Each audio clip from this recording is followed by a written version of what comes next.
What's going on, everybody, and welcome back once again to the channel. Before we get into today's video, make sure to subscribe and smack that like button. So in today's video, I'm going to be breaking down the 2022 Kansas City Chiefs. I have a little bit sprinkled that in other videos, but this one I am going to go in depth about these Chiefs and focus only on them. So let's begin. So, the casual slash, top narrative for the Chiefs this offseason is that they're going to regress because they lost Tyreek Hill, they lost Tyrann Mathieu.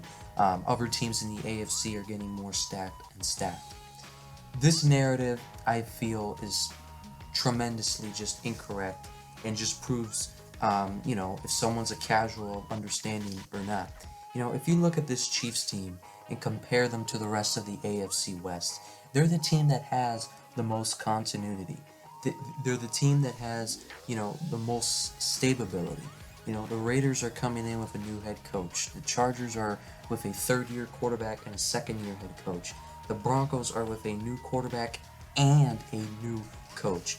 And, the rest of the AFC is going through similar situations for the exception of the Bills, the Ravens, etc. The Chiefs are just so far ahead. And if you look at this Chiefs roster offensively, they still have Patrick Mahomes, who I believe to be the best quarterback in the NFL right now. And if you don't think he's the best, you definitely think he's top three. They have a good running back, a young running back, in Clyde Edwards-Helaire, and they signed Ronald Jones, the running back from the Tampa Bay Buccaneers, who kind of got phased out of the offense due to so many other good runners on that team. But Ronald Jones, make no mistake, in 2019 and in 2020 was considered a top 15 runner. So if he can revive himself with the Chiefs, look out. To add to this, the Chiefs have a top 5 offensive line in football, and I think it has the potential, once these guys get more experience, to be the best offensive line in football, because it's a very young offensive line. They got Orlando Brown Jr. at left tackle, who they're working on an extension, on a long-term extension for as we speak. He may become the highest paid left tackle in the NFL.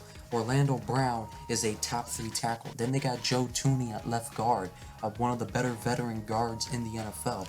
Then at center, they got the second-year center of Creed Humphrey, who literally could have been a Rookie of the Year candidate if not for so many great players last year. At right guard, Trey Smith, a gem, a steal in last year's draft. They got him in the 6th round.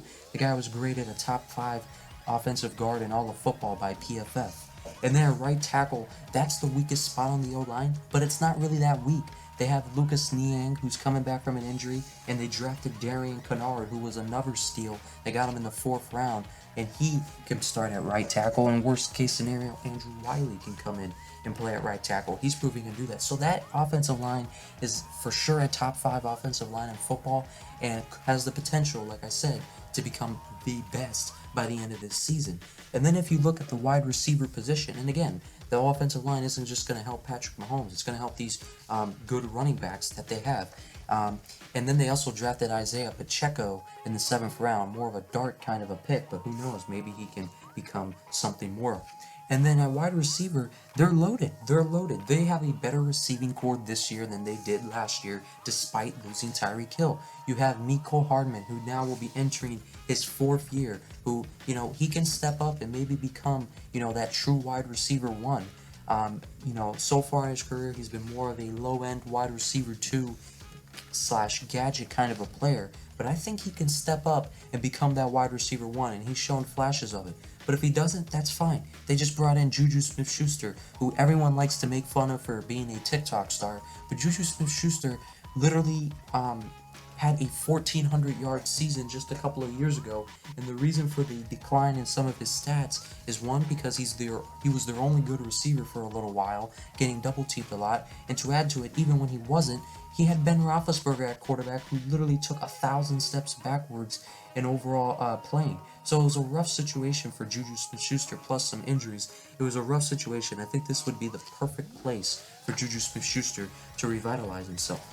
Then, of course, the Chiefs are bringing back Josh Gordon, who they had a little bit last year. Josh Gordon did not get involved that much in the offense. It was just so many guys, but I think this year, Josh Gordon with a full off season with Patrick Mahomes and Andy Reid, learning the system, having a full off season to get on track and get up to speed. If they can get 2019 Josh Gordon, which wasn't very long ago, look out. Josh Gordon, I think, still has it, and Josh Gordon has vocally said that he still believes he has it. And then, of course, some of these rookies, they drafted Sky Moore in the second round, a big time wide receiver prospect out of Michigan, Eastern Michigan, excuse me. But yeah, Sky Moore is a very interesting prospect. This is a guy that has a little bit of everything to his game. He has speed, not elite level speed, but he has speed. He has great hands. He barely ever drops the ball. He did not drop a single pass last year for Western Michigan. His biggest weakness is route running, but that's something that can be fixed. If he can put that speed and those great hands together and that great jump ball ability, Sky Moore could become Patrick Mahomes' favorite target. And then the last guy, and then two more guys actually for receivers that I want to talk about is Justin Ross, the UDFA that the Chiefs picked up. You know, the Justin Ross back in 2018, 2019 was considered, he was going to be the top pick. I mean, one of the top pick at receiver, either in the 2021 draft or the 2022 draft. He was looked at as the best wide receiver prospect, but then injuries just destroyed this guy.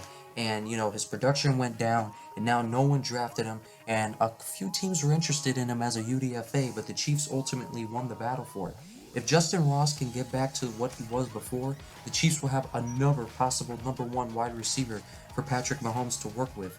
This is a guy who can go up and get that ball, make spectacular catches, as he's already proven in Chiefs minicamp, and he can run routes very crisp. And then the final receiver I want to talk, you know, this guy's the least exciting of them all, but this is a guy they just signed to a 3-year, $30 million deal from the Green Bay Packers, and that's Marquez Valdes-Scantling. Marquez Valdes-Scantling's main game is a deep threat. That's really what he is for, a deep threat, stretching out the defense, playing as a decoy. The dude has top 5 speed in the NFL. He's as close as you're going to get to having a Tyreek Hill speed kind of player. You know, I don't think MVS is going to be featured too much in this offense, but again, they signed him to a pretty big deal. But to keep in mind, Marquez Valdes-Scantling, the deal, there's a lot of incentives, so he needs to be able to put up the production for it. So obviously this receiving core of the Chiefs is has so much depth and so much, you know, different kinds of guys who could do different things. You got a few guys who could go up and go get those tough catches and jump up and get it. You have some speed demons, you have some route runners, you have some possession receivers. I mean, you can stretch the ball deep with these guys, or you can, you know, have a ball control kind of an offense. And then let's not forget, in all this, you have Travis Kelce working the middle, who's made a living off of doing that. He's now going to have his 8th straight season with 1,000 yards, if he hits 1,000 yards, which he probably will. So, you know, there's that. So, obviously, this Chiefs team, you know, you got Patrick Mahomes, you got a good running back in Clyde Edwards-Helaire. You have so many options at wide receiver, as I just mentioned. You still have Travis Kelce, a good offensive line. And then if you look at this team's defense, obviously it's not as exciting, but a lot of people like to criticize this defense for not being, you know, missing a lot of pieces, but this defense has so much potential, and I see it. You know, you have Chris Jones, Frank Clark, and George Karlaftis on that defensive line. The main problem with this is they have some good starters on this D-line, but behind that, they're very thin. They don't have a lot of depth. So if someone gets injured, or if someone just needs a breather, or if someone is not, you know, delivering, they really don't have many options outside of these 3 guys. But Chris Jones, he isn't a, you know, generational type player, as some thought he could be, but he is still a very solid defensive tackle. This guy averages about 7, 8, close to 10 sacks a season. He is going to still be productive, and you can move him all around the defensive line. Frank Clark has not lived up to the deal that the Chiefs gave him, but he's still a productive pass rusher nonetheless. And then George Karlaftis, the guy the Chiefs took at the first round, reports out of Chiefs minicamp are saying this guy is impressing the coaches, and he's proving he can be a day 1 starter for a very long, and he could be a starter for a very long time. George Karlaftis was a big pick for the Chiefs. You know, it was surprising that he fell that far to the Chiefs, and I think this guy can be very good. they could use, another defensive lineman, particularly on the edge, to give some more depth. But then if you look at linebacker, they have Nick Bolton and Willie Gay Jr. Nick Bolton literally had over 150 tackles last year, and he didn't even start a lot of games. Nick Bolton was flying around the field all over the place. Nick Bolton was one of the more underrated rookies last year. Micah Parsons and Pat Surtain stole a lot of his thunder when it came to defensive rookies, but Nick Bolton can play, trust me. And then Willie Gay Jr., their second round pick from a couple of years ago. Willie Gay Jr., don't underestimate him. He doesn't get talked about either. But this guy has made some great plays too. He had a couple of interceptions last year, and he has tremendous speed. This guy can fly for the linebacker position, and he's shown flashes. So ideally, the Chiefs, a team that runs a lot of nickel defense and dollar defense, which means basically two linebackers on the field, they have their linebacking duo for the next, for 5 years or so. And to add to this, they also drafted Leo Chenal in the third round. The Chiefs, I don't think, were planning on drafting a linebacker, or if they did, maybe very late, not even in the middle, but they wound up drafting Leo Chenal because this guy was expected to go in the early second round. He fell to them in the mid-third round, so it was a steal. So they have a third good linebacker there. So their front seven, I think, is still very strong and a lot better than most teams can say. And then the secondary, at corner, they have Trent McDuffie and L'Jarius Sneed.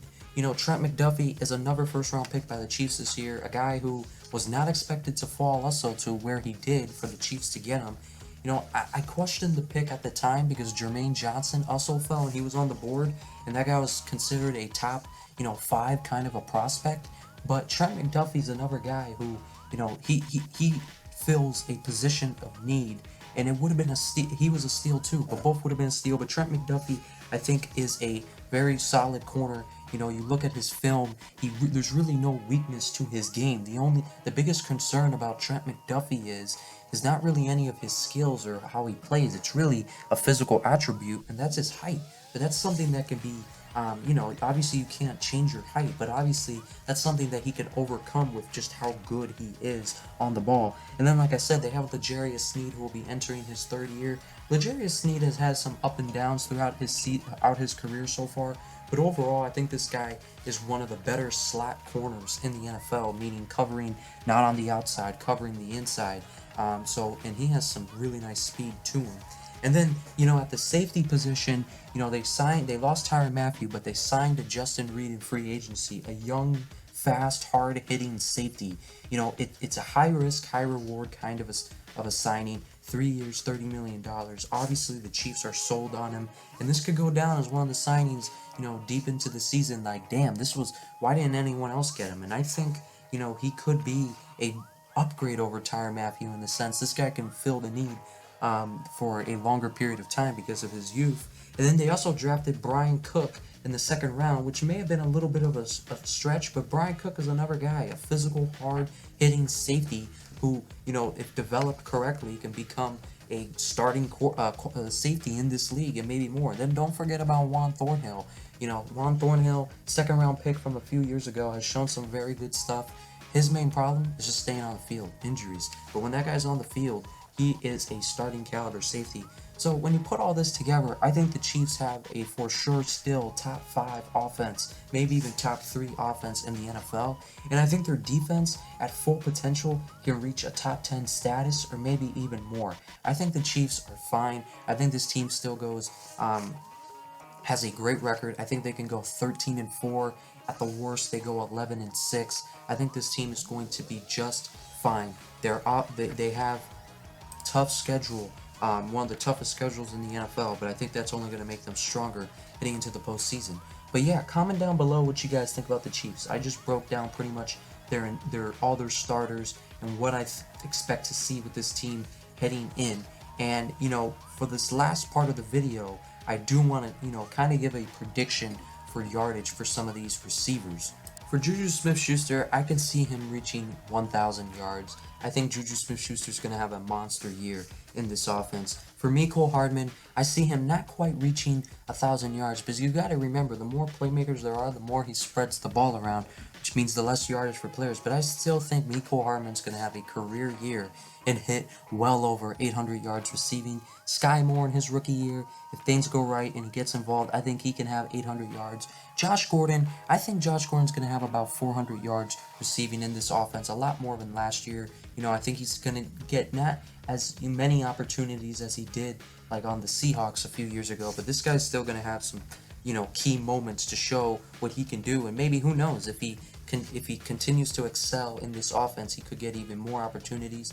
Justin Ross and MVS, these guys, you know, it would be a little bit bold to say they're going to get more than 400 yards receiving. So I'm going to keep it at 300 for each of them. But again, it really just depends on how things play out for these guys. Who emerges as the top 3 receivers and who falls off. Because in an ideal world, all 6 of them emerge and the Chiefs just have basically, you know, a pick and choose kind of a offense with these receivers. But that's unlikely.